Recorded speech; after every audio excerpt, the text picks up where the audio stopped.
할렐루야.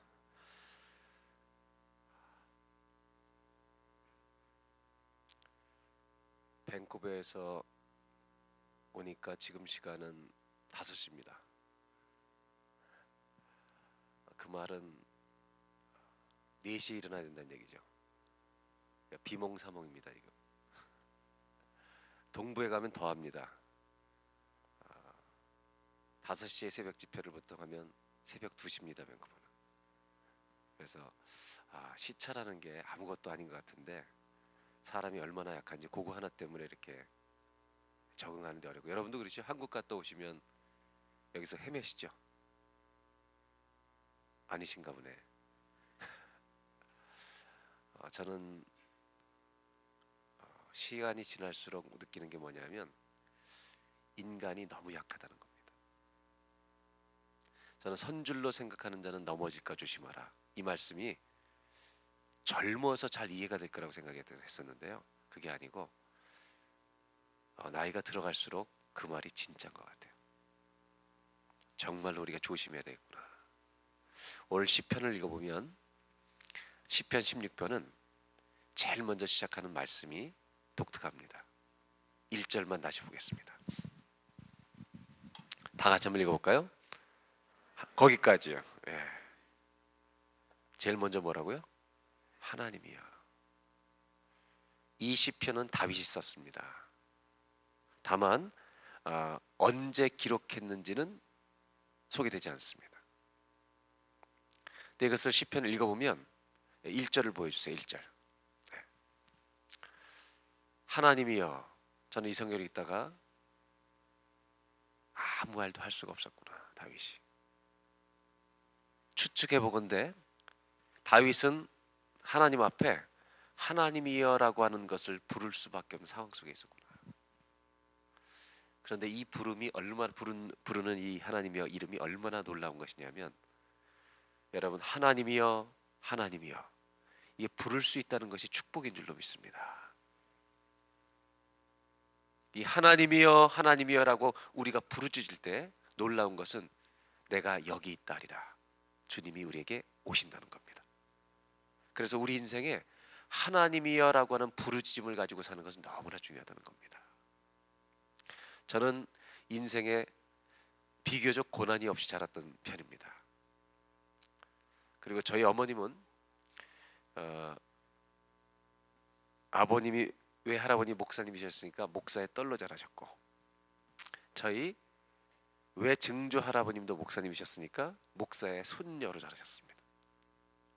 저희를 키우실 때 무슨 어려운 일이 생기면 큰일 났네 이렇게 얘기하면 혼났습니다. 저희는 큰일 났다 그러면 뭐가 큰일 났냐고, 그럼 이렇게 얘기를 해드리잖아요. 그러면은 너한텐 큰일이지만 주님께는 큰일이 아니다. 그래서 저는 한 번도 큰일 났다는 얘기를 못 해왔습니다. 그래서 큰일이 딱 생기면 아무것도 아니네 이렇게 얘기를 해야 돼요. 왜? 그 주님 때문에. 아멘입니까? 저희 어머님은 절대 큰일 났다는 말 하지 말라고 하셨어요. 큰일 나지 않았다. 너한텐 큰일이지만 주님께는 아무것도 아니다. 홍해 바다를 만났어요. 큰일 났다. 아니요, 주님이 그 바다를 만드신 분이에요. 이런 믿음으로 우리를 살게 하신 거죠. 그래서 이 하나님이여라는 단어의 소중함이 얼마나 큰 것인지, 저와 여러분 모두 마찬가지지만 이민 생활하고 힘들고 어려운 인생이 있을 때 여러분 제일 먼저 이 사람 저 사람 찾아다닐 것도 아니고 어디다 전화할 것도 아니고 제일 먼저 저와 여러분의 입에 나오는 말이 하나님이여라고 부르짖는 우리의 기도가 되시기를 주의 이름으로 축원합니다. 이것은 무엇을 얘기하냐면 성경이 첫째로 보여주는 이것입니다. 하나님이여라고 하는 이 기도의 부르짖음이 있을 때 우리가 하나님이여라고 하는 기도는 하나님과 나를 어느 곳에 있든지 연결시켜주는 역사를 일으킬 줄로 믿습니다. 하나님이여 하나님이여 아버지여 아버지여라고 내가 부를 때 주님과 나의 인생은 연결되어 버리는 겁니다. 저는 만으로 25살에 첫 시골 목회를 나갔습니다. 제가 있던 교단은 목사 안수를 받기 위해서는 신학교를 졸업한 다음에 단독 목회를 해야 합니다. 담임 전도사를 해야 돼요. 서울의 어느 교회가 목사가 안 된 사람을 담임 목회자로 세우겠어요. 그러니까 전부 다 저희는 다 시골로 갑니다. 농촌교회로 가면 2, 30명 모이는 마을에 갑니다. 제가 갔던 교회도 강원도 원성군 소초면 장양리 1020번지. 잊어버리질 않죠. 거기에 가서 25살 만 25대는 12월 겨울에 부임을 했습니다. 가서 제가 신학교를 졸업하고 군대 갔다 오고 얼마나 이 의욕이 넘쳤겠습니까? 그래서 신학교에 배운 열심히 좋은, 저는 정리를 잘하는 습관이 있어요. 모든 걸 정리하니까 정리를 잘해서 신학이 무엇인지 어른들한테 농사 짓는 분들한테 열심히 설교하면 다 주무시는 거예요. 그래서 제가 이 귀한 설교를 듣고 자다니 굉장히 화가 났습니다. 근데 신기한 것은 신방을 다녀보면 제가 충격을 받은 게 있어요. 그분들의 간증을 듣고 삶의 얘기를 들어보면 저보다 훨씬 더 영적인 거예요. 저는 궁금해서 죽기 시작했어요. 아니, 성경은 분명히 나보다 모르는데, 아니 더 하실 수도 있죠. 신학은 모르는데 어떻게 저렇게 영적으로 잘 사시지? 제가 그 시골 교회 가서 깨달은 게 하나 있어요. 어떤 권사님은 55세 그 당시 되셨는데 저보다 30년이 위시죠. 바로 우리 옆집 사는 분인데 신문을 못 읽으세요. 한글을 못 읽는 분이에요. 지금 그 당시에도 어떤 책도 못 읽어요. 그런데 하나님이 어떤 분이냐면 그분에게 은혜를 주셨는데 성경과 찬송만 읽어요. 여러분 믿어지세요 이게? 어느 날 기도하다가 은혜를 받았는데 그날부터 한글을 배우신 게 아니라 문맹자였는데 찬송과 성경이 읽어지기 시작하는 거예요. 근데 성경을 읽는데 너무 신기한 게 어떤 종이에 있는 광고도 못 읽어요. 이게 말이 되는 거예요? 저는 이걸 눈으로 목격한 거예요. 저희 옆집 권사님이. 하나님이 이런 일을 하시는구나. 그래서 제가 그 교인들을 만나면서 느낀 게 뭐냐면 거기 시골교회에 무슨 제자훈련이 있었겠어요. 1986년도에. 그런데 아무도 제자훈련 가르친 사람이 없이 그냥 시골교회 주일 예배, 수요예배, 그 다음에 그 새벽기도만 가지고 하는데 그런 환경 속에 있는 성도님들에게 기도하는 생활하는 분들에게 성령님이 직접 가르치시는 일이 있다는 거예요. 그래서 저는 그분들을 만나면서 배운 게 뭐냐면 이분들은 기도로 부르짖는 인생을 사는구나. 그래서 저는 그 시골교회에서 배운 게 뭐냐면요. 처음에 몇 번 이렇게 설교를 하다가 안 되겠어 가지고 저도 그분들 흉내내기 시작한 거예요. 그러니까 새벽 4시 반. 거기는 시골교회는 여름엔 4시 반이에요, 새벽기도가. 근데 그때 저는 총각이었어요. 결혼도 안 하고 갔거든요. 저는 TV도 없었어요. 그러니까 제가 할 수 있는 거는 새벽에 12시 1시까지 책 읽는 것밖에 없었어요. 공부만 하고 책만 읽다가 잠들면 4시 이렇게 맞춰놨다가 시계가 울리면 20대 중반이니까 20대 중반에 새벽 4시에 일어나는 거는 순교예요, 거의. 그래서 제가 이놈의 새벽 기도라고 그랬습니다. 그러면 시계를 딱 누르고 또 잠들잖아요. 그럼 그게 문제는 뭐냐면 교회 바로 밑에가 사택이에요. 그럼 제가 피곤해서 잠들면 그냥 하시지. 한 대여섯 명 나오시는데 꼭 전도사님 행으로 계속 깰 때까지 두드리는 거예요.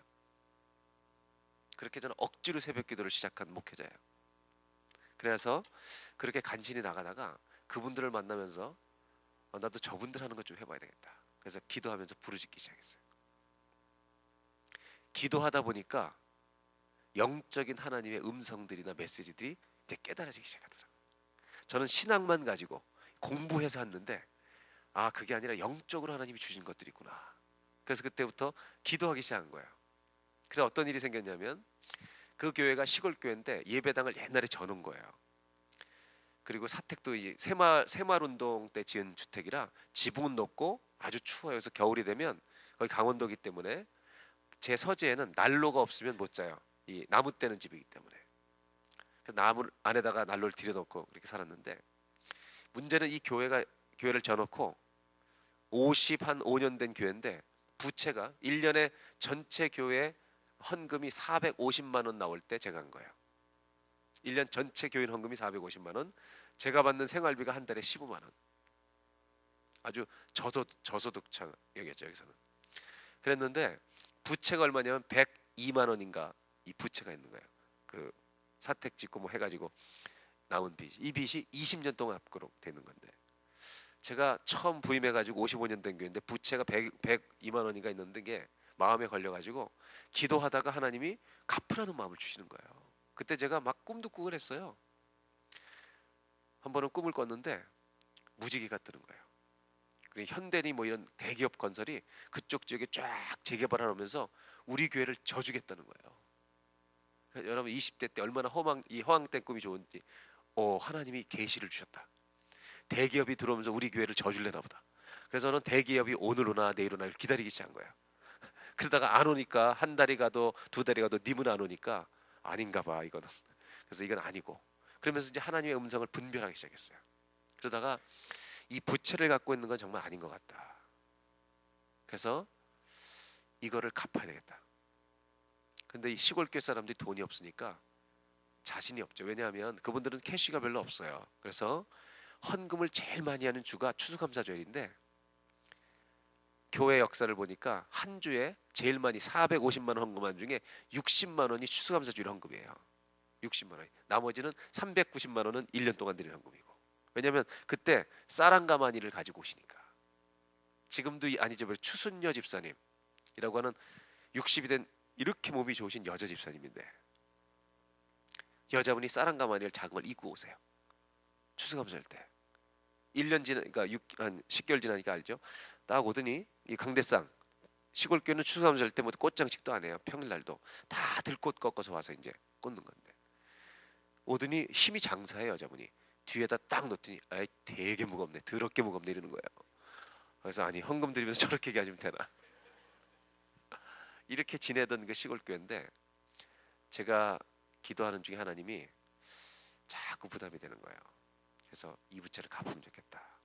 그래서 제가 한 2달 정도 남겨놓고 1년도 안 돼서 기도를 하고 주님께 주일날 발표를 했어요. 우리 100만 원을 갚읍시다. 우리가 정성껏 들여서 이거 얼마 되지 않는 돈인데 최선을 다해 갚읍시다. 저도 15만 원 받지만 저도 최선을 다해 해보겠습니다. 5만 원에 하겠습니다. 그리고 2달 동안 기도했어요. 제가 첫 목회잖아요. 첫 목회. 그때 이렇게 기도했습니다. 하나님, 아무것도 보이지 않는데 주님은 보입니다.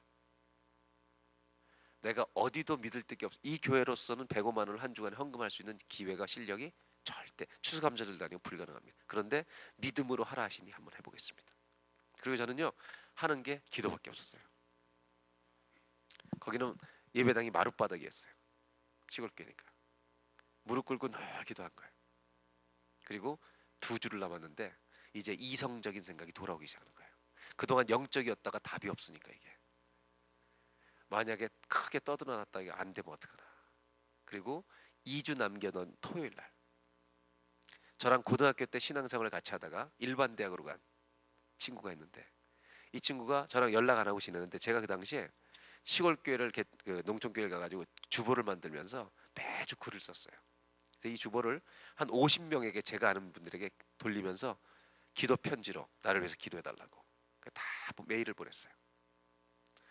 그리고 우표값이라도 헌금해라. 내가 이거 보낼 테니까. 그렇게 했는데 저랑 고등학교 이후에 헤어졌던 제 친구가 경영학과를 졸업하고 중소기업은행에 다니고 있었는데 주보를 받아보다가 전화가 왔어요.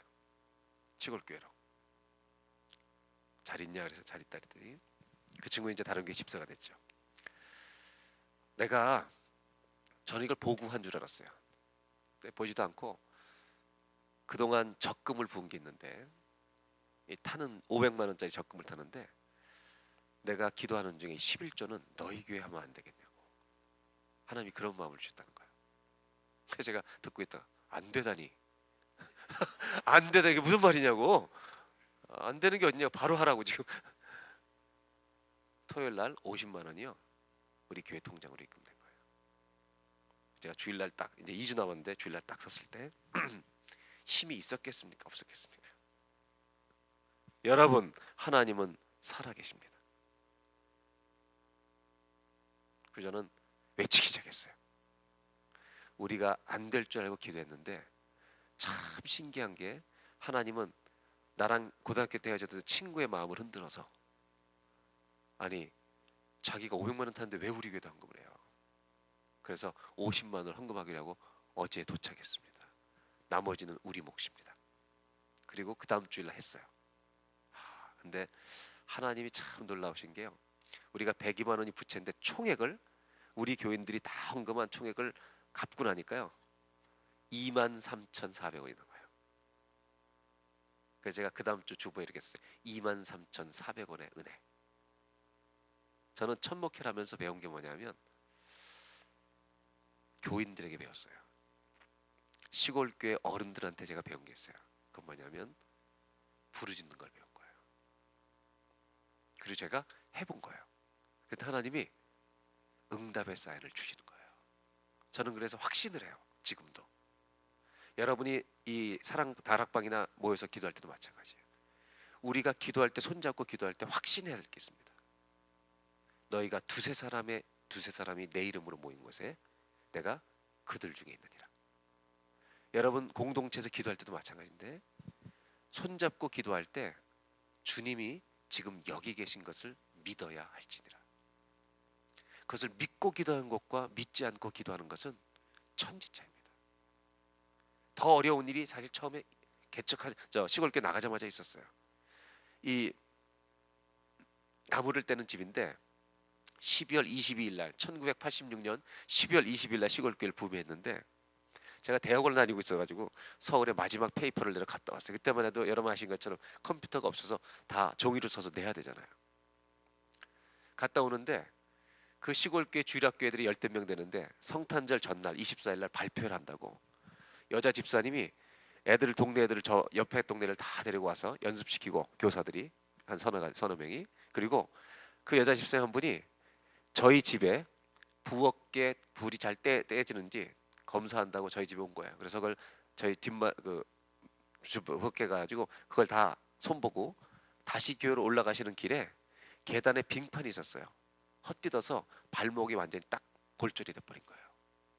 제가 서울 갔다 딱 내려왔더니 부임한 바로 다음 날 20일 날 부임 20일 날 그 집사님이 사고가 났는데 젊은 집사님 부부가 한 가족 있었는데 같이 교사하는 분이 저한테 그 집사님이 이렇게 해서 다리 부러져서 전도사님네 집에 갔다가 이렇게 됐었는데 원주 도립병원으로 지금 후송돼서 병원에 입원했습니다. 근데 그 남편은 교회를 안 나누신 분인데 공군부대 군무원이래요. 근데 수송부에서 트럭을 정비해주는 군무원이래요. 제가 대한민국 육군 수송부 트럭 운전병 출신이에요. 그래서 군무원들이 어떤 인간들인지 알아요. 그중에 특별히 수송부 군무원들. 근데 교회도 안 나온대요. 그러면서 그 집사님이 제가 목회를 처음 시작하고 첫 신방이 뭐냐? 그 다리 부러진 여자의 안 믿는 남편을 신방하러 가는 겁니다. 지금 병원으로. 그러면 제가 가면 들을 소리가 뻔하잖아요. 그렇게 교회를 다니지 말라 했더니 그 아내가 이제 교회 다녀가고 다리 부러졌다고 막 이렇게 그리고 전도사가 처음 왔는데 새파랗게 젊은 게 그때 머리 까맸어요. 저. 새파랗게 젊은 게 와가지고 막 당신 뭐 하는 거냐 막 이렇게 야단치면 어떡하나 이런 두려움으로 저는 가기 싫었는데 그 집사님 부부가 꼭 가야 된다는 거예요. 그래서 당연히 가야죠. 또 목회자니까. 저는 차 타고 가면서 제가 여러분 보시는 것처럼 성질이 있잖아요. 제가 성질이 없진 않잖아요. 응? 제가 이렇게 털털해 보이진 않잖아요. 그죠? 저도 한성질 하기 때문에 주님께 이렇게 기도했죠. 주님, 그 남자가 손가락 들고 저한테 소리 지르고 당신 뭐냐고 막 이렇게 얘기하면 저는 오늘로 목회를 그만둡니다. 하여튼 알아서 하시라고. 그리고 병원에 들어가는데요. 큰 소리는 쳤는데 왜 이렇게 떨리는지. 그러면서 두려움이 계속 있는 거예요. 저한테 야단치면 어떡하나. 그리고 병원 입구까지 가는데 정말 소가 도살장 끌려가는 것처럼 가고 싶지 않았어요. 저는. 그 집사님이 좀 알아서 자기가 아니까 좀 알아서 해결해 주면 안 되나. 근데 이거는 제가 넘어야 될 산이잖아요. 그래서 정말 문 열기 전까지 벌벌 떠는 심정으로 들어갑니다. 그래서 제가 할 수 있는 것은 주님. 자, 주님밖에 없습니다. 그리고 들어가서 안녕하십니까. 우리 집사님이 저한테 새로 오신 전도사입니다. 인사를 하는데 저는요 세상에 그런 얘기는 평생 처음 들어봤습니다. 그 남자님이 저를 딱 보시더니 전도사님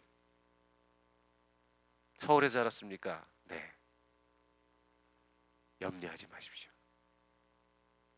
제 아내는 부잣집에 시집가야 될 사람인데 저한테 와서 하도 고생하니까 하나님이 특별 휴가를 주셨습니다.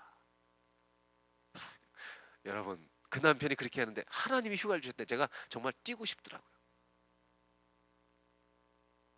저는요 눈물이 픽 돌았습니다. 25살 때. 그리고 제가 기도를 시작했습니다. 하나님, 내 생애 25년 동안 내가 받은 최고의 크리스마스 선물입니다. 저는 첫 목회 나가서 정말 아무것도 아닌 지금처럼 경륜이 있는 것도 아니고 두렵고 떨리는 마음으로 그냥 주님 한번 부른 겁니다. 주님 도와달라고. 근데 하나님은 제 인생의 최고의 크리스마스 선물을 주셨어요. 그게 뭐냐면 안 믿는 남편한테 하나님이 아내에게 휴가 주셨다는 얘기를 듣고 더 놀라운 것은 그분이 그 다음 해부터 교회를 나오기 시작했다는 거예요. 제가 목회 삐져서 그만둘까 봐. 제가 깨달은 게 하나님은 수준대로 반응하시는구나. 사랑하는 여러분, 하나님이여, 나의 하나님이여, 하나님이여라고 부르질 수 있는 게 얼마나 축복인가. 그래서 믿음은 부르짖는 겁니다. 어떤 상황에 있든지 아버지여, 아버지여, 하나님이여, 나의 하나님이여 부르짖을 때 여러분 주님은 나와 하나님의 이 관계가 언제나 연결되어 있는 것을 다시 확인시켜 주셔서, 그래서 기도는 하나님과 나를 연결시켜 준다는 걸 잊지 마시고 매일 주님의 이름을 부르짖고 사는 저와 여러분 되시기를 주의 이름으로 기원합니다. 저는 제 인생에 고난이 없었지만 제일 큰 어려움이 2009년도에 암에 걸렸던 거예요. 저는 암에 걸렸을 때 제가 두려워하지 않을 줄 알았어요. 왜냐하면 암 환자들 신방을 많이 했잖아요. 기도하고 격려 많이 해드리고 그랬는데 제가 암에 딱 걸렸을 때 저는 제가 이렇게 두려워할 줄 몰랐어요. 죽음이라는 것 앞에 딱 서보니까 죽을 준비가 안 되는 거예요. 그래서 제가 병원에서 입원하고 수술을 월요일날 입원하고 이제 화요일날 수술하게 되는데 수술하고도 그 다음날 조직검사하고 결과가 나올 때까지 한 4, 5일을 지내는데요. 매일 악몽을 꾸는 거예요. 악몽을. 밤에 악몽을 꾸는 거예요. 너무 힘든 거예요. 그래서 제가 그때 시편을 읽고 있었는데 시편을 읽다가 깜짝 놀랐어요. 그때 제가 병상에 있을 때 하나님이 저에게 나의 인생론을 가르쳐 주셨어요. 인생이 무엇인가를 하나님이 딱 3가지로 정리해서 시편을 통해서 가르쳐 주셨어요. 그 첫 번째가 뭐였냐면 시편을 읽는데 왜 그렇게 부르짖는다는 소리가 많이 나와요. 제가 병들지 않았을 때는 그게 안 보였어요, 잘. 근데 병들어서 죽음 앞에 서서 시편을 읽어보니까 부르짖는다는 말이 왜 이렇게 많은 거예요, 시편에. 그러면서 하나님이 저한테 가르쳐준 게 뭔지 아세요? What is life? 인생이 뭐냐? Life is to cry out to the Lord예요. 인생은 하나님께 부르짖는 거고요. 그 다음에 주님이신 응답으로 사는 게 인생인 줄로 믿습니다. 저는 그래서 하나님께 부르짖기 시작했어요. 그러다가 시편 27편을 딱 읽는데 여호와는 나의 빛이요 나의 생명이시니 내가 무엇을 두려워하리요. 여호와는 나의 빛이요 나의 생명이시 내가 무엇을 누구를 두려워하리요. 이 성경을 딱 읽는데 이 말씀이 능력이 되는 거예요. 그 자리에. 마치 하나님이 나의 빛이시지 하나님이 나의 생명이시지. 이 말씀을 읽는 순간에 제가 3, 4일 동안 제 마음 안에 있던 모든 두려움이 0.1초 안에 다 떠나버리는 거예요. 그래서 그날부터 아무 두려움이 없는 거예요. 그리고 제 아내한테 그렇게 했어요. 자꾸 아내가 우니까 제가 아내한테 여보 너무 나를 사랑해서 고마운데 당신이 아무리 사랑해도 내 생명은 책임 못 진다. 생명은 주님과 나밖에 없다. 그리고 그 주일날 예배를 드리는데 병상에서 제 아내와 단둘이 예배를 드렸어요. 대표기도 당신 하라고. 그랬더니 기도하다가 눈물 때문에 기도가 안 되는 거야. 그래서 끝날 때까지 기다린 거예요. 5분이 돼도 안 끝나고 계속 우는 거죠. 한 7분쯤 되니까 기도가 안 되니까 예수님 이름으로 기도합니다. 그래서 제가 성경을 읽었어요. 시편 27편 읽고 설교하는데, 여러분 시편 18 보면 나의 힘이 되신 여호와요, 내가 주를 사랑하나이다. 아시죠? 저는 그 시편을 왜 썼는지 알았어요. 그날 여호와는 나에게 힘이 되셔야만 됐어요. 하나님이 나에게 힘이 되셔야만 되는 날이 있는 거예요, 여러분. 나의 힘이 되신 여호와요. 제가 이 말씀을 나누고 시편 20을 나누다가 저도 설교가 안 되더라고요. 그래서 한 2분 3분 설교하다가 기도합시다. 그래서 제가 집사람 붙들고 이렇게 기도했습니다. 하나님, 단둘이서 교회를 가고 싶어도 못 가는 거죠. 기도하면서 하나님, 우리 둘이 예배드립니다. 하나님의 임재는 숫자에 많고 적음에 달려있지 않다는 거예요. 그래서 이렇게 기도했습니다. 하나님, 저는 살려달라는 기도는 안 할 겁니다. 왜냐하면 하나님이 나의 아버지이기 때문에, 하나님 아버지가 나에게 가장 좋은 것을 주실 걸 믿기 때문에 저는 생명은 구걸하지 않을 겁니다. 그런데 한 번만 딱 기도하겠습니다. 하나님 살려주십시오. 저는요, 그래서 암투병하면서 살려달라는 기도 딱 한 번 했어요. 하나님 살려주십시오. 딱 한 번만 기도하고 다시는 이 기도 안 할 겁니다. 그리고 나서 그 다음 결과를 받고 이제 회복의 과정, 키모하고 회복의 과정을 거쳤어요. 그때 하나님이 저한테 가르쳐주신 첫 번째 인생의 정의는 인생은 부르짖는 것이다. 두 번째 정의는 뭐였냐면, 제가 이 수술한 다음에 그 다음 날부터 걸으라고 그래가지고 병동이 복도를 쫙 걸어서 운동을 시작했는데, 5층에 제가 입원했던 모든 병동의 환자가 전부 다 대장암이에요. 한 명도 빠짐없이 대장암 환자예요. 근데 한국은 전부 이름하고, 여기는 이름도 적혀있지만, 이름만 적혀있지만 한국은 이름하고 뭐가 적혀있는지 아세요? 한국 병원에 가본 지 오래됐죠. 여기는 이름만 적어놓잖아요, 병실에 가면. 한국은 이름 옆에 꼭 괄호하고 나이를 적어놓습니다. 우리는 몇 년생이냐가 중요하잖아요. 몇 년생이냐가 중요한 게 아니라 몇 월생이냐도 중요해요. 우리는 뭐 빠른 6이 뭐 빠른 뭐 참, 이 1.5세들도 그래요, 얘네들도. 근데 제가 복도를 운동하며 걸어 다니다가 낙심에 빠질 뻔했습니다. 그 100여 명이 넘는 환자들 중에 제가 가장 젊은 두 번째 사람이에요. 다 나이가 위에요. 그래서 제가 그 안 볼 걸, 그걸 다 보고 나서 제가 뭐라 하는지 했어요. Why me? 10년 뒤에 걸릴 병이 왜 지금 걸리냐 이거죠. Why me? 그때 하나님이 Why not me? 그러시더라고요. 그래서 하신 말씀이, 네가 Why me라는 질문을 가지고 살면 평생 불행하다는 거예요. 그러면서 하나님이 인생이 뭔지 아니?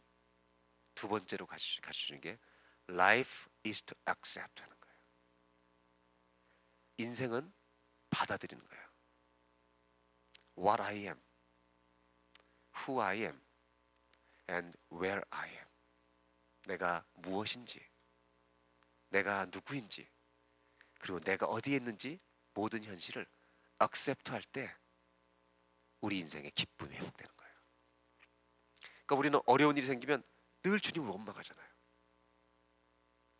그래서 저는 그때 제가 49이었는데요. 그때 제가 병상에서 모든 인생의 내 문제를 수용하기 시작했어요. 암 환자라고 부르는 걸 그렇게 싫어했어요. 저는 대장암 환자입니다. 영양사 와서 앞으로 식사할 거 어떻게 설명하는데 대장암 책을 주는데 집어 던지고 싶더라고요. 근데 그걸 받아들이기 시작한 거예요.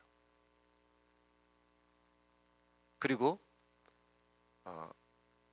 세 번째로 하나님이 인생에 대해서 가르쳐 준 게 뭐냐면, 제가 암이 종양이 2cm였어요. 그때 하나님이 깨닫게 해준 게, 이 몸에 2cm의 암 때문에 사람은 죽을 수가 있는 거예요. 하나님이 깨닫게 해준 게 뭐냐면, 인생은 알아가는 거예요. 뭘 알아가는 거냐면, how weak I am, how mighty God is. 내가 얼마나 약한지, 주님이 얼마나 강하신지, 이걸 알아가는 거예요. 그래서 저는 암에 수술하고 나서 이제 돌아와서 고마운 게 하나 생겼어요. 감사하게. 어떤 분은 물어봐요. 저한테 뭐라 그러냐면, 어느 정도로 제가 바뀌었다느냐면, 호랑이가요, 이빨이 다 빠졌더라고요. 왜냐하면 우리 부목사님들이 이전에부터 저랑 사역했던 분들은 옛날에 율법의 시대를 살았대요. 근데 요즘은 은혜의 시대래요. 그래서 요즘 부목사님들 오면, 너는 박 목사님 모르는 거야. 자기들이 혼났던 얘기를 하고. 그런데 제가 이 수술 때문에 변한 게 굉장히 많이 있는데, 그 중에 하나가, 우리 교인 중에 누가 암이 딱 걸리면요, 대예배 끝나고 슬슬 저한테 이렇게 옵니다. 그럼 제가 딱 걸어오는 거 보면 저거 암이야. 그럼 교인들은 남녀노소를 막론하고요, 저를 껴안습니다. 무조건 동병상련. 그리고 껴안고 제가 기도해 줍니다. 그러고 나면 이렇게 얘기합니다. 감기 걸렸다고 생각하라고. 감기 걸렸다고 생각하라고. 그리고 나서 한 가지 또 물어봐요. 죽을 준비 돼 있냐고. 저는 암 환자들 딱 만나면 죽을 준비 됐냐고 물어봐요. 왜? 암은 죽을 준비하라고 주신 거니까. 주님이 우리를 천국으로 인도하시려고 할 때 살겠다고 발버둥 치면 안 돼요. 여러분, 뛰어 들어가시길 바랍니다. 안 들어가고 싶은 거죠, 아직도. 주님이 부르실 때 뛰어 들어갈 수 있는 믿음이 있길 바랍니다. 이게 필요한 거죠. 순례자인데 목적지에 도착했으면 들어가야지. 계속 아니요 좀 이따 올게요. 주님이 기다리신다 그러면 안 되지. 저희 아버님이 작년 3월에 돌아가시는데, 병원에 마지막에 입원해 계셔서 3일 동안, 며칠 입원해 계셨는데, 제가 나가서 있는데 이제 편찮으시고 힘이 없으시니까 눈을 딱 뜨시네. 아침에 우리를 쭉 보시더니, 아직도 천국이 아니냐 이러시더라고요. 에이, 아직도 천국이 아니네. 저희가 얼마나 웃었는지 몰라요. 믿음이 있으면 저래야 되는 거구나. 저는 그래서 암 환자들 생기면 죽을 준비해 됐냐고 물어봅니다. 다른 사람이 상처받지 않냐고 그렇게 물어보는데, 무슨 말씀?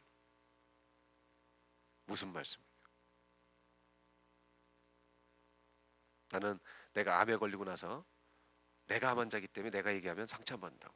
그랬더니 우리 교회 여자 권사님 중에 한 분이, 자기가 유방 걸려 수술했을 때 목사님 암 환자이기 전에 자기 병실에 와서 죽을 준비 됐냐고 물어봤다고 그러더라고요. 제가 기억 안 난다고 그랬어요. 내가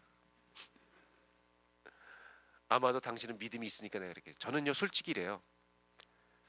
믿음이 있는 사람이 병에 걸리면 걱정도 안 돼요.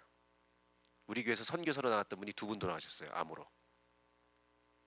걱정이 안 돼. 왜? 저 사람은 믿음이 확실하니까. 주님 집에 돌아갈 준비가 돼 있으니까. 그런데 믿음이 있는지 없는지 이런 사람이 병에 걸리면 정말 불안해요.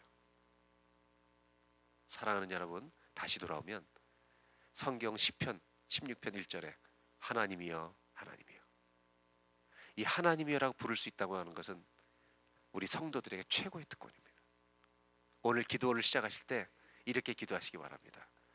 하나님이여 하나님이여 하나님이여 하나님이여. 그때 주님이 이 자리에 임하실 줄로 믿습니다. 그래서 그 응답을 가지고 우리가 살아가는 축복된 신앙생활 되시기를 주의 이름으로 축복합니다. 그 다음에 2절을 보겠습니다. 2절 다 같이 한번 읽겠습니다. 2절 시작.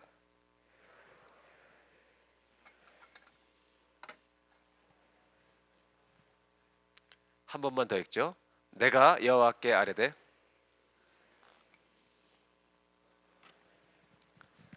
아멘. 누구밖에는 복이 없다고요? 주밖에는 나의 복이 없다 하였나이다. 주님밖에는 우리의 복이 없습니다. 오늘 성경이 보여주는 두 번째는 이것입니다. 여러분, 복의 주인이 누구인지 알아야 합니다. 저는 시골교회 목회하면서 참 재밌는 걸 봤어요. 마을마다 큰 나무가 하나 있는데 그 나무에 왜 이렇게 뭐가 많이 걸려 있어요? 나무에다가 다 갖다 놓고 뭘 비는 거예요. 대단한 믿음이죠.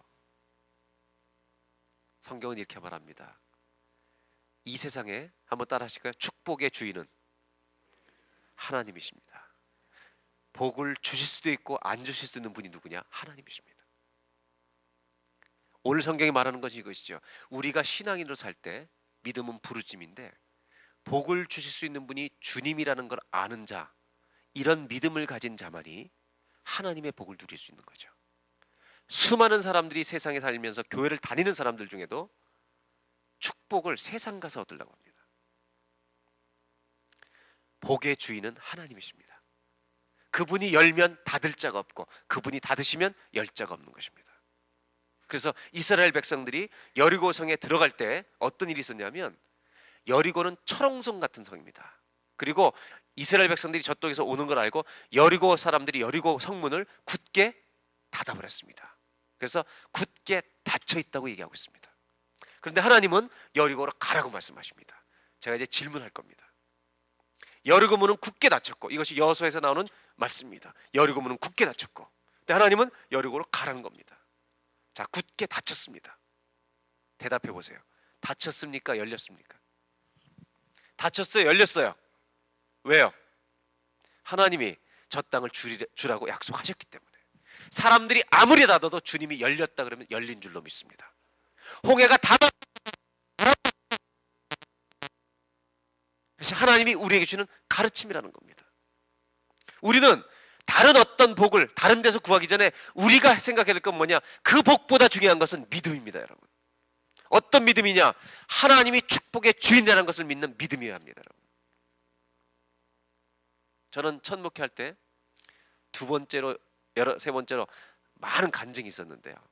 시골 교회는 이 봉고, 밴이 없으면 다니질 못해요. 왜냐하면 연세 드신 분들이 많으니까. 그래서 제가 갔을 때 9인승 봉고가 있었어요.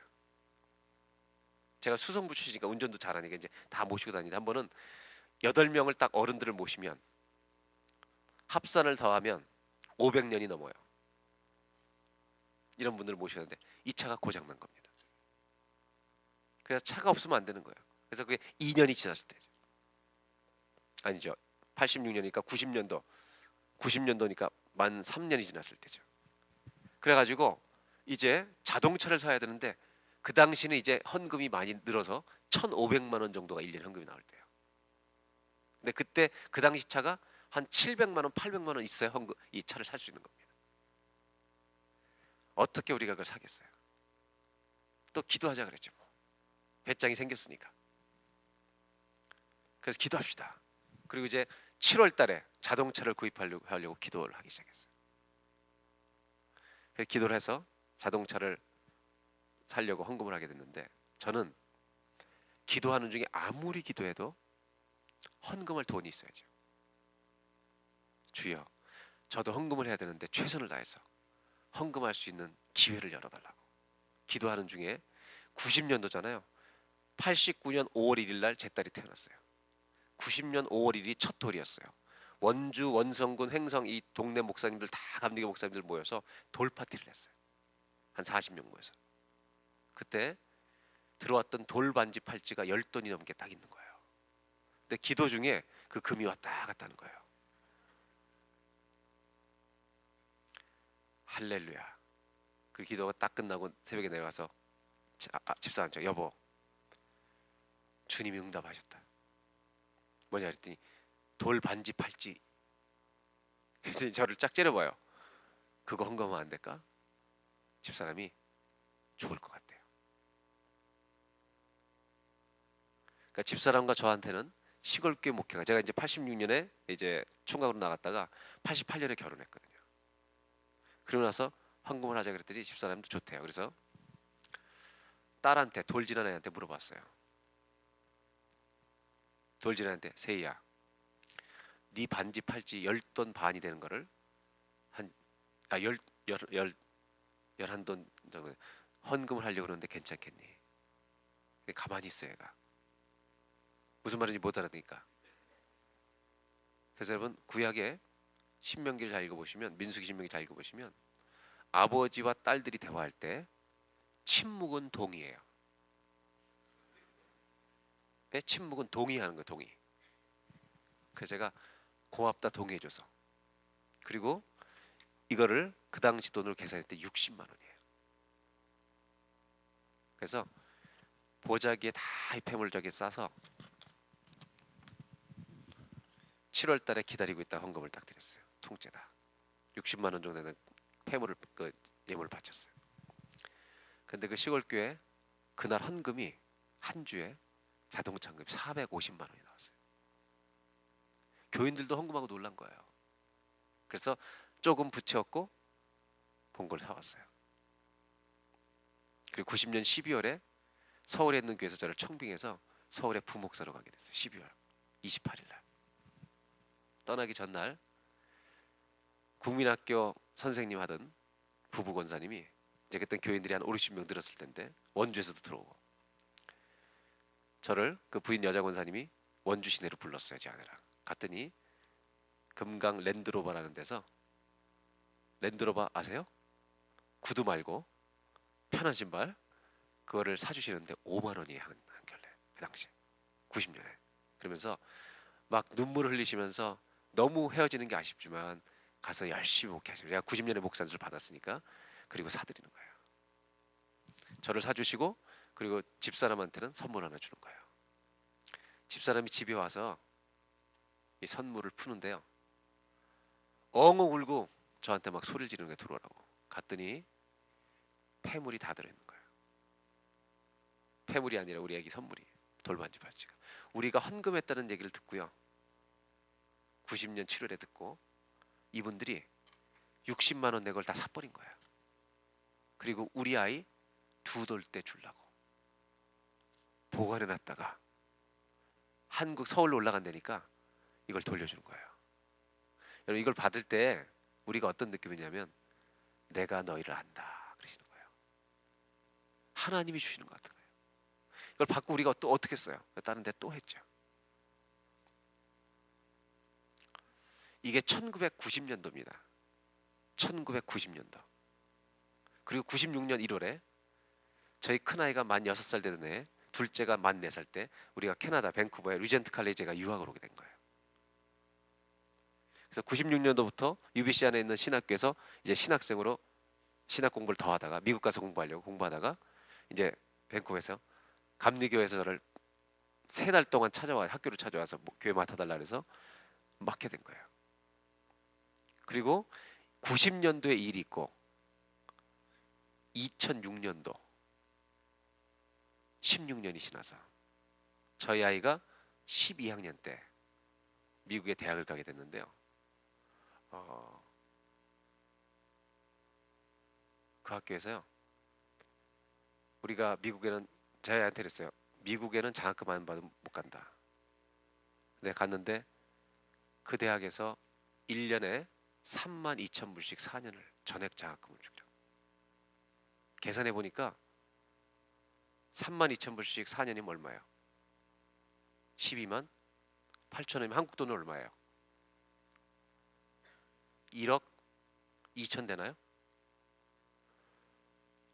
그 장학금 편지가 왔을 때 제 아내는 엉엉 울었는데요, 제가 딸내미 불러다가 그렇게 얘기했어요. 너 얘기 잘 들어봐. 네가 똑똑해서 대학 간 게 아니고 1990년도에 네 예물을 하나님께 60만 원을 드렸더니 16년이 지나서 1억 2천만 원으로 갚아주는 거야. 그래서 저는요, 우리 큰애가 대학 다니는 동안 학비를 단 한 번도 내준 적도 없어요. 낼 필요가 없었던 거예요. 그래서 저는 16년 동안 기다리고 계신 하나님. 이해가 되십니까? 이해가 되세요? 안 되세요? 더 얘기할까요, 제가? 저는요, 이렇게 생각해요, 여러분. 하나님은 우리가 하나님을 신뢰하고 아무도 알지 못하는 순종을 한 그것을 평생토록 기억해 주시는 분이에요. 아무것도 없는데 우리는 그냥 다 드린 거예요. 근데 주님이 저희한테 뭐라고 하시냐면 16년 만에 내가 네가 그때 드린 마음을 안다라고 얘기하시는 거예요. 하나님 앞에 은밀하게 순종하면 아무도 모르는 기쁨으로 돌려준다는 것을 잊지 마시길 바라요. 하나님은 축복의 주인이세요, 여러분.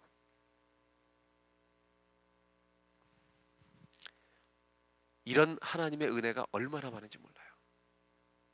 결혼하고 이제 아기 낳고 이제 그 목회를 할 텐데 교회가 부흥이 된 거예요. 50명, 60명이. 그래서 여러분 이제 교회가 60년이 다 돼가는데 성가대가 60년 만에 처음으로 생겼어요. 그 시골 교회. 성가대원이 몇 명이냐면 16명. 얼마나 기뻐요. 그래가지고 그때 저희가 아내가 이제 결혼하고 나서 생활비가 올랐어요. 20만 원으로. 그때 짜장면이 2,000원이었어요. 제 아내와 제가 한 달에 한 번 회식이 어디냐면 원주 시내 그 중국집에 나가서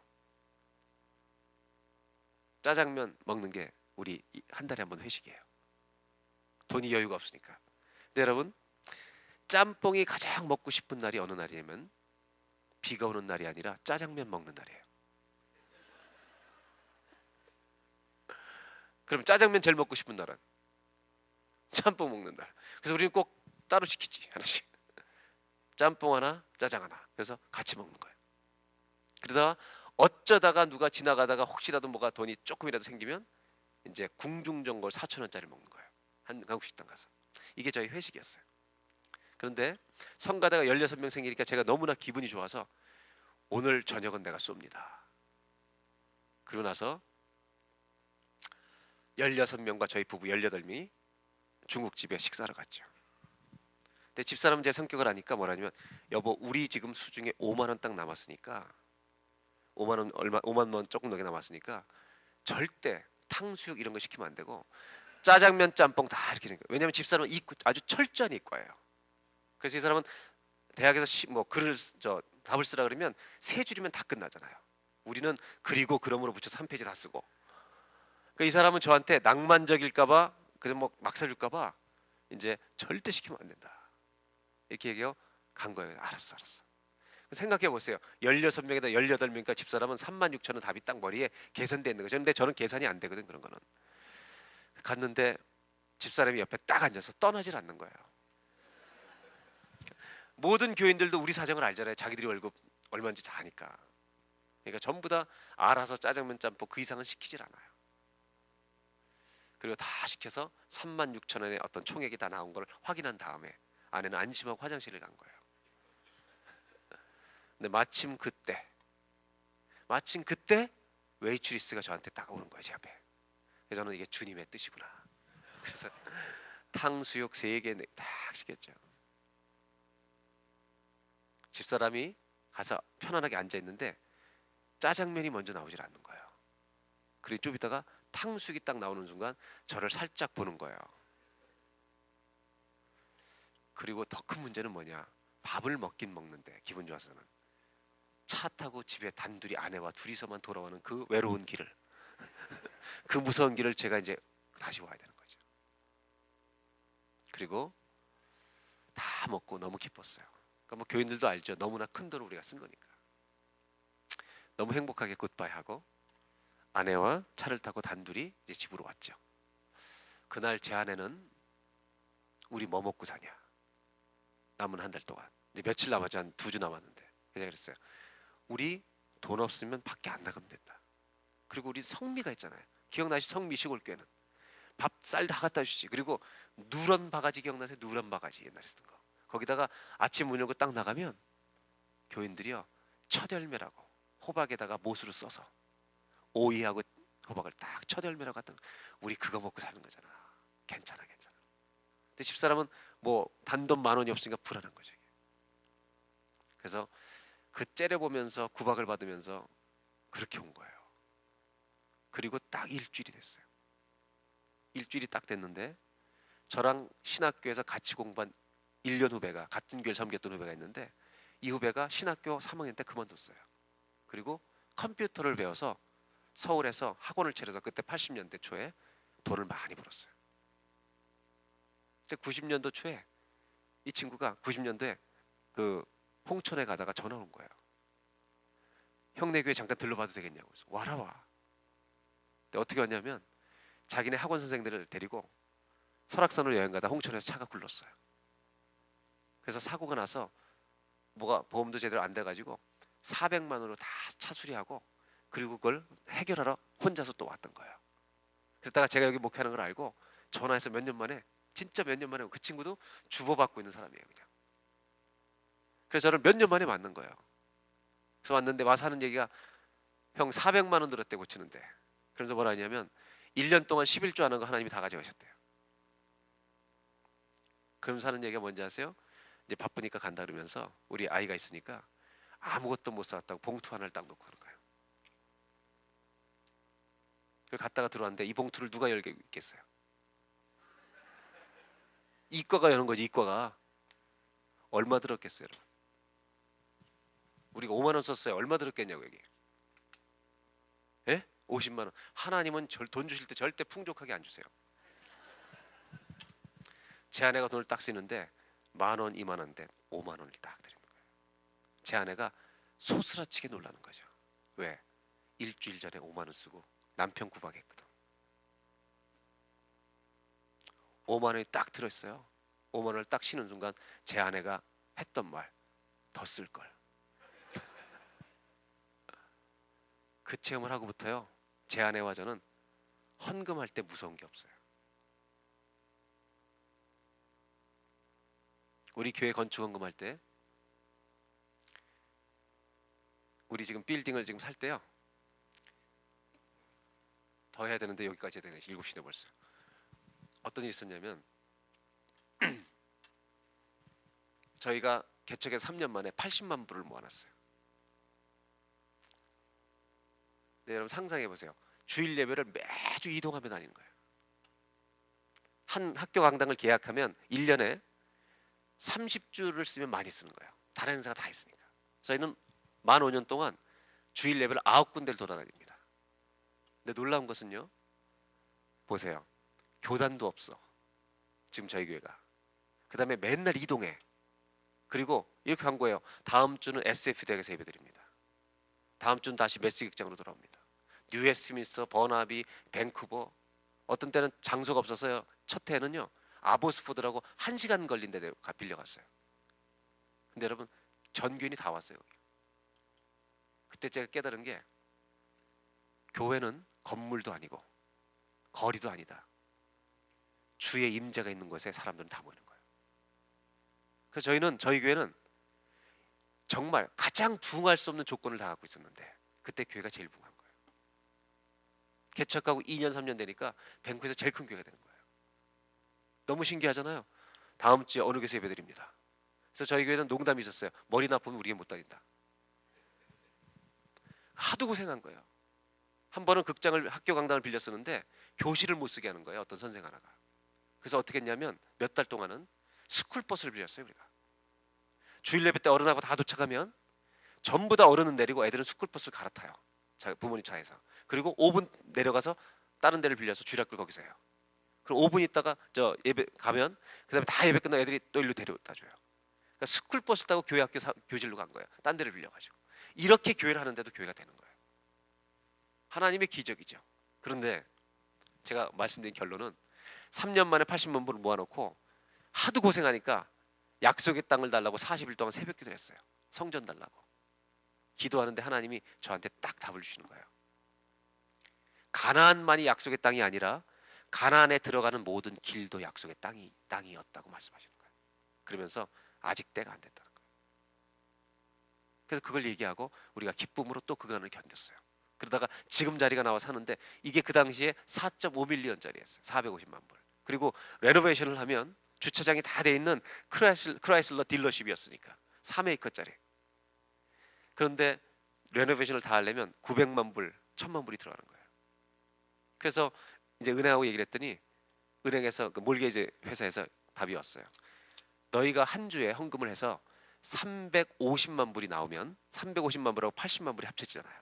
그럼 자기네가 400에서 500만 불을 빌려주겠대요. 그런데 350만 불이 안 나오면 한 푼도 못 빌려준다는 거예요. 정말 우리가 열심히 기도했습니다. 그때 재밌는 일이 많았습니다. 어떤 분이 저한테 찾아서 목사님 누가 돈이 많다고 알려주는 거예요. 그래서 주일날 광고했잖아요. 광고 시간에 여러분 남의 옥합 관심 갖지 말라고 자기 옥합만 깨뜨리라고. 어떤 남자 집사는 목사님 그 649이 12 밀리언이래요. 제가 이거 사가지고 당첨되면 헌금하겠습니다. 또 주일날 광고했잖아요. 로또 사가지고 헌금하지 말라고. 우리 교회 로또 안 받습니다.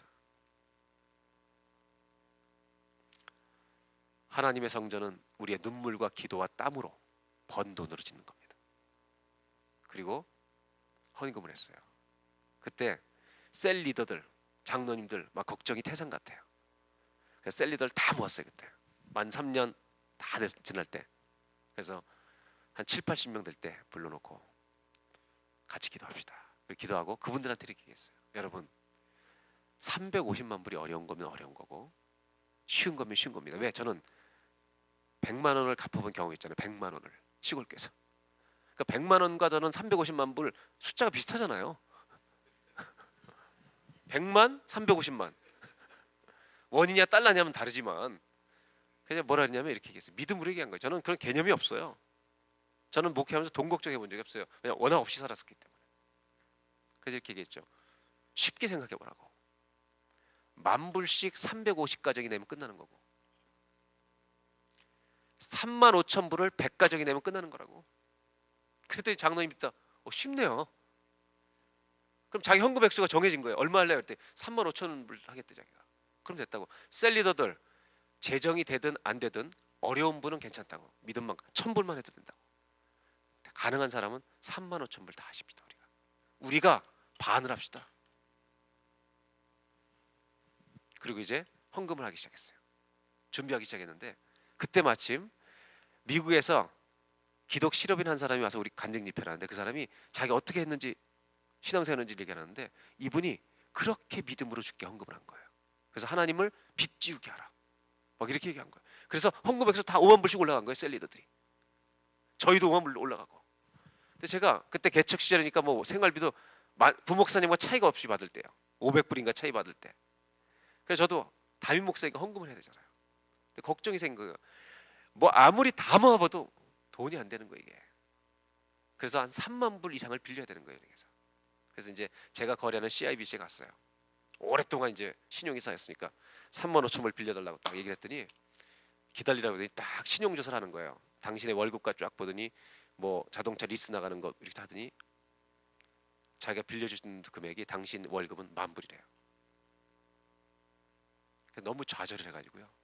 헌금하고 싶은데 안 되니까. 그래서 할 수 없이 기도하다가 생각나는 데가 딱 하나 있었어요. 여기는 있는지 모르겠지만 한인 신용 협동조합. 여기 있어요? 있어요, 없어요? 있어요. 그래서 한인 신용 협동조합에 갔어요. 딱 갔는데 어떤 여자분이 저를 만난 직원이 혹시 박신일 목사님 아니냐고 그래서 맞다고 그랬더니 와서 앉으라고. 어느 교회 나간대.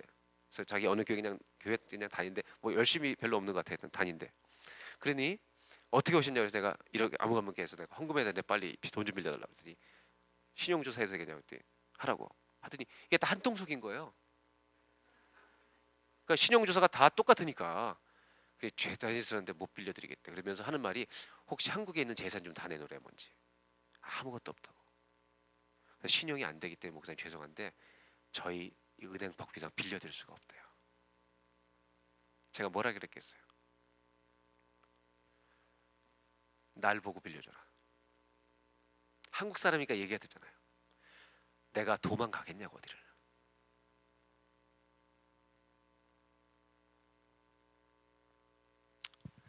그 여자분이요 조금만 기다리래요. 그런데 안에 높은 분을 만나고 나오더라고요. 그러니 빌려드리기로 했습니다. 그래서 3만 5천 불 빌려준 거예요. 그래서 제가 만들어서 5만 불을 저도 헌금한 거예요. 근데요 그 한 주에 만 3년 됐을 때 11월 마지막 헌금을 했는데 한 주에 350만 불이 나와야만 론이 나오는 거예요. 헌금을 했는데 전부 다 헌금해 놓고도 궁금한 게 얼마 나올까 이게. 참 기가 막히더라고요. 하나님이요. 102만 원 남았을 때 23,400불 400원 남게 하셨다 그랬잖아요. 그날 헌금한 총액이 363만 불이 나온 거예요. 한 주에. 여러분 밴쿠버에 기적이 일어난 겁니다. 이민자들이 363만 불을 한 주에 헌금해 버린 거예요.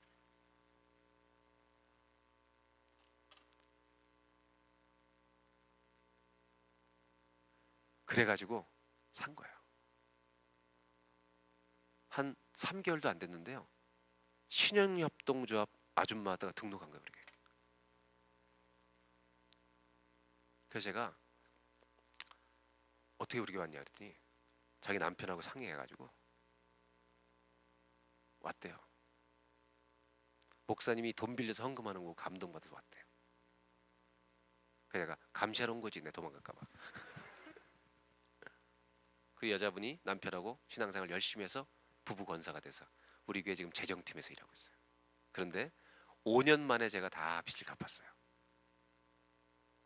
그 갚던 날 이제 그 집사님이 재무에서 일하고 있으니까 여자분이 이제 다 갚은 거죠? 그때 예 목사님 없습니다. 그랬니 그때 이분이 5년 만에 얘기를 하는 거예요.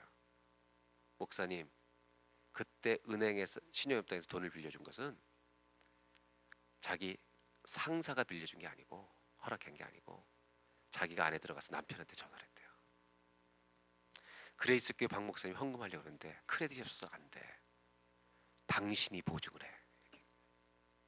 그래서 여러분 그분이 자기 남편을 보증시켜서 저를 빌려줘 놓고 5년 만에 얘기를 하는 거예요.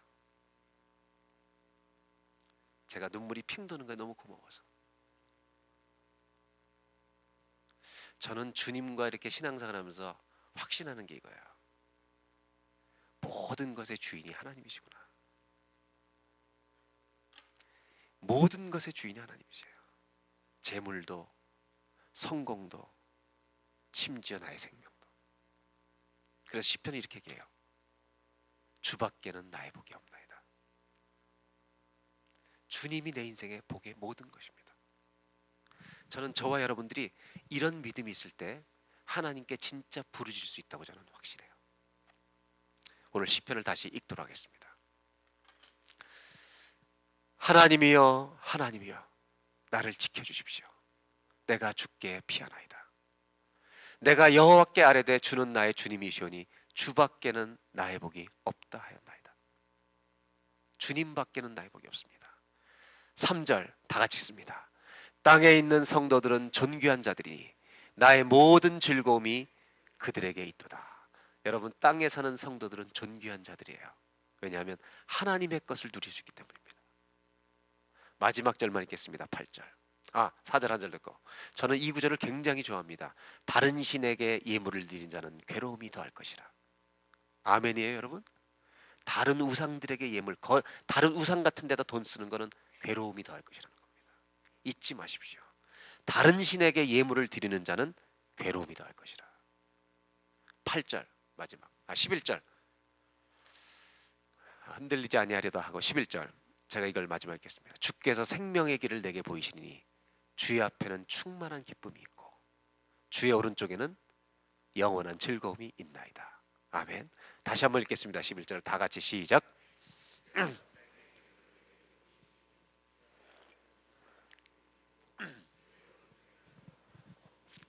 다시 한번 보여주세요. 제가 마지막으로 설명드리는 것입니다. 주의 앞에는 뭐가 있다고요? 충만한 기쁨. 이 충만한 기쁨이 영어 성경 번역에는 뭐라고 되어 있냐면 The joy of presence예요. 하나님 앞에는 우리가 주님을 따라 사는 사람들에게는 하나님을 의지하고 기도를 하는 사람들에게는 하나님이 뭘 주시냐면요. 주의 임재의 기쁨을 주신다는 거예요. 저는 마지막으로 여러분들과 꼭 나누고 싶은 게 이겁니다. 예수 믿는 사람은 돈도 기쁨이 되고 자녀가 잘 되는 것도 기쁨이 되지만 우리 안에 그보다 더 중요한 기쁨이 필요한데 그건 뭐냐면 하나님이 나와 함께 하신다는 기쁨이 누려져야 할 줄로 믿습니다. 그것이 누려진 사람이 어떤 사람이냐? 하나님이여 하나님이여 부르짖는 사람에게 주께서 함께 하시는 임재의 기쁨이 평생토록 누려질 줄로 믿습니다.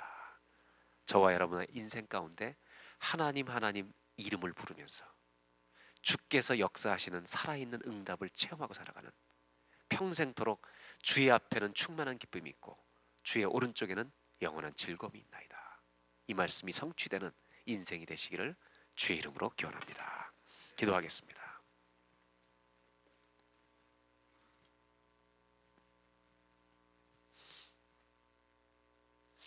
하나님이여 하나님이여 나의 하나님 나의 하나님, 아버지여 아버지여, 이렇게 부를 수 있는 것은 성도의 최고의 감격이고 기쁨이고 축복인 줄로 믿습니다.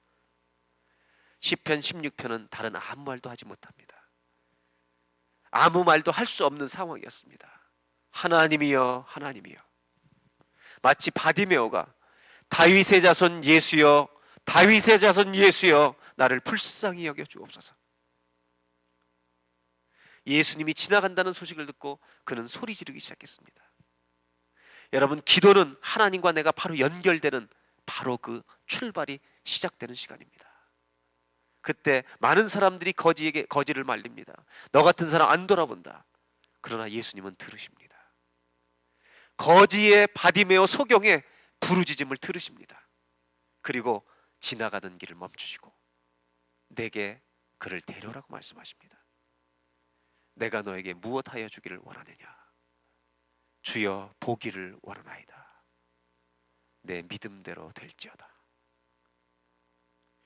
우리의 인생에 평생도록 가지고 있어야 될 게 바디메오의 부르짖음입니다.